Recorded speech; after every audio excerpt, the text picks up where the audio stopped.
اس سے پہلے سورہ بقرہ کی مختلف آیتوں کا خلاصہ پیش کیا گیا۔ اس سے پہلے یہ بات بتائی گئی کہ حضرت ابراہیم حضرت اسماعیل علیہم السلام خانہ کعبہ کی دیوار کس انداز میں اٹھاتے رہے، اور تکمیل کے بعد انہوں نے ایک دعا مانگی، اے اللہ یہ جو میں نے خدمت کی ہے اسے اپنی بارگاہ میں قبول فرما۔ پہلے تو قبولیت کے لیے دعا کی اور اس کے بعد پھر اپنی نسل کے لیے دعا کی۔ حضرت ابراہیم علیہ السلام نے بہت ساری دعائیں کی، ان دعاؤں میں سے ایک دعا یہ بھی ہے کہ آپ رب کی بارگاہ میں دعا کرتے، ربنا وجعلنا مسلمین لک، اے پروردگار ہمیں یعنی مجھے اور میرے بیٹے اسماعیل دونوں کو اپنی بارگاہ کا فرما بردار بنا کر رکھنا، ومن ذریتنا امۃ مسلمۃ لک، اور ہماری ذریت میں سے ایک گروہ کو اپنے لیے گردن جھکانے والا یعنی اللہ تعالیٰ پر ایمان رکھنے والا رکھنا۔ تو اللہ تبارک و تعالیٰ کی بارگاہ میں اپنے ایمان پہ ثابت قدمی کی دعا مانگی۔ حالانکہ نبیوں کی شان یہ ہے کہ اللہ تبارک و تعالیٰ انہیں کفر و شرک سے بچاتا ہے اور گناہوں سے بھی بچاتا ہے، کیونکہ اللہ تبارک و تعالیٰ نے تمام چیزوں سے انہیں پاک صاف بنایا ہے۔ ہمارا عقیدہ نظریہ یہی ہے کہ فرشتوں کی جماعت معصوم ہے، اور فرشتوں کے ساتھ اللہ تعالیٰ نے انبیاء کرام کو بھی معصوم بنایا ہے۔ بہرکیف تو اللہ تعالیٰ کی بارگاہ میں کہتے ہیں اللہ ہمیں بھی مسلمان رکھنا اور ہماری ذریت میں سے ایک گروہ کو بھی مسلمان رکھنا۔ اور دوسری جگہ یوں دعا کرتے ہیں، کہتے ہیں وَجْنُبْنِي وَبَنِيَّ أَن نَّعْبُدَ الْأَصْنَامَ، اے اللہ مجھے اور میری اولاد کو بتوں کی پوجا سے بچا لے۔ حضرت ابراہیم علیہ السلام اپنی ذریت کے ایمان کے تعلق سے بھی دعا کرتے ہیں اور بتوں سے حفاظت کی بھی دعا کرتے ہیں۔ یہی وجہ ہے کہ مقدمہ ابن خلدون کے اندر ایک بات اور تاریخی بات لکھی گئی، وہ یہ کہ جب حضور صلی اللہ علیہ وسلم جلوہ گر ہوئے تو اس زمانے میں بہت سارے مذہب پائے جاتے تھے۔ کوئی آگ کی پوجا کرتا تھا، اور کوئی جو ہے ستارے کی پوجا کرتا تھا، اور کوئی جو ہے پتھر کی پوجا کرتا تھا۔ ایسے موقع پر کچھ ایسے بھی افراد تھے جو صرف اللہ تعالیٰ کی وحدانیت کے قائل تھے، اللہ تبارک و تعالیٰ کو ایک مانتے اور صرف اللہ کے بارے میں غور و فکر کرتے تھے۔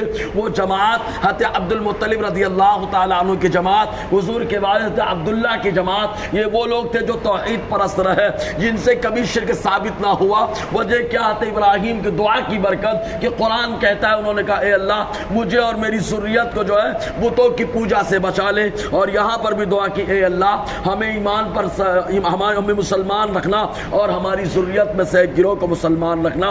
یہ دعا کی، اور اس کے بعد چونکہ خانہ کعبہ کو خالی بنانا کمال نہیں ہے، بنا کر کے آباد رکھنا یہ بھی کمال کی بات ہے۔ تو اب کیسے آباد رکھا جائے، تو کیا طریقے ہوں گے، عبادت کا انداز کیا ہوگا؟ تو رب کی بارگاہ میں ہاتھ اٹھا کر دعا کرتے ہیں، وہ ارینا مناسکنا، اور اے اللہ ہمیں ہمارے مناسک بتا دے، عبادت کے طریقے بتا دے کہ حج ہم کرنے آئے تو کیا انداز ہو، عمرہ کرنے آئے تو کیا انداز ہو، کہاں پہ ہم چکر لگائیں گے اور کہاں پر ہم دوڑیں گے، کہاں پر آ کر کے نماز پڑھیں گے اور کیا پئیں گے، اے اللہ کیا طریقہ ہوگا، تمام طریقے کو بتا دے۔ معلوم یہ ہوا علم حاصل کرنا ہمارا کام ہے، اور علم کے تعلق سے نور حاصل کرنا یہ رب کی بارگاہ کے دعا کرتے رہنا چاہیے تاکہ اللہ تعالیٰ نور علم عطا فرمائے۔ اور پھر کہتے وتب علینا، اور اے اللہ ہماری توبہ قبول فرما۔ حالانکہ ابراہیم علیہ السلام سے کوئی ایسا معاملہ نہیں، وہ تعلیم امت کے لیے رہا، بلکہ تعلیم اولاد کے بھی کہہ سکتے ہیں کہ آپ اپنی اولاد کے لیے تعلیم کا ذہن دے رہے ہیں کہ رب کی بارگاہ میں توبہ کرتے رہنا۔ خود حضور صلی اللہ علیہ وسلم نے فرمایا میں روزانہ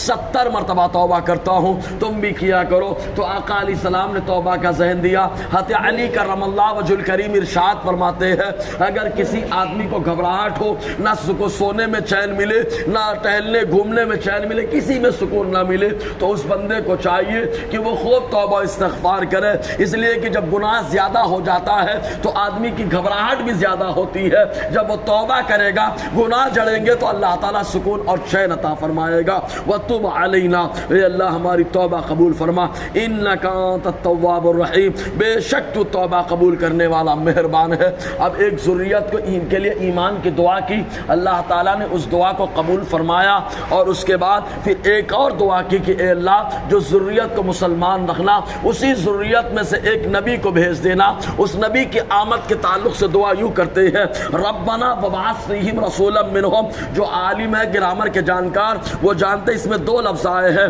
فیہم ہا ضمیر اور منہم میں ہم ضمیر، یہ دونوں ہم ضمیریں کیا بتاتی ہے؟ یعنی وہ گروہ جو مسلمان رہے گا انہی گروہ کے اندر انہی گروہ میں سے ایک رسول کو بھیج دینا۔ معلوم یہ ہوا کہ آقا علیہ السلام جس گروہ میں آئے، جس گروہ سے آئے، اسی گروہ کے ایمان کے تعلق سے حضرت ابراہیم نے دعا کی کہ اللہ ایک گروہ کو مسلمان رکھنا، اسی گروہ میں سے ایک نبی کو بھیج دینا۔ اب وہ دعا قبول ہوئی کہ نہیں تو حضور سے پوچھے۔